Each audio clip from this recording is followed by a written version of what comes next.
নমস্কার প্রিয় শ্রোতা বন্ধুরা, আজকে আবারও একটি লেখা পাঠ নিয়ে চলে এসেছি। আমি কলকাতা থেকে দেবমিতায়ানী দাস।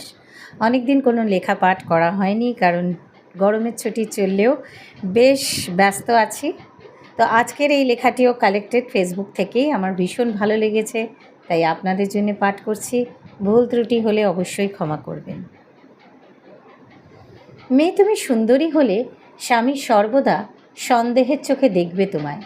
কুৎসিত হলে অন্য মেয়ের সনে মা দেবে পরকীয়ায়। সত্যি মেয়ে, তুমি বড় অসহায়। মেয়ে, তুমি উচ্চশিক্ষিত হলে স্বামী সর্বদা থাকবে হীনমন্যতায়। অশিক্ষিত হলে সংসারে রাখবে অবহেলায়। সত্যি মেয়ে, তুমি বড় অসহায়। মেয়ে, তুমি গরিব বাবার সন্তান হলে স্বামী সর্বদা তাচ্ছিল্য, কথায় কথায় খোঁটা দিবে। ধনির দুলালি হলে স্বামীর অধিকার খাটিয়ে রাখবে কোন ঠাসায়। সত্যি মেয়ে, তুমি বড় অসহায়। মেয়ে, তুমি হাউসওয়াইফ হলে স্বামী সর্বদা বলবে তুমি সেকেলে। একটু মডার্ন হতে চাইলে বলবে তুমি নষ্ট হয়ে গেছো আধুনিকতার ছোঁয়ায়।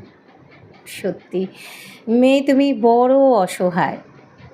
মেয়ে, তুমি লক্ষ্মী সতী বউয়ের মতো একটু সংকীর্ণতায় ঘরের কোণে থাকলে স্বামী সর্বদা বলবে মেয়েরা তো এমনই। সংকীর্ণতা কাটিয়ে খোলা আকাশ দেখতে চাইলে আটকাবে সতীত্বের খোঁটায়। সত্যিই মেয়ে, তুমি বড় অসহায়। ধন্যবাদ।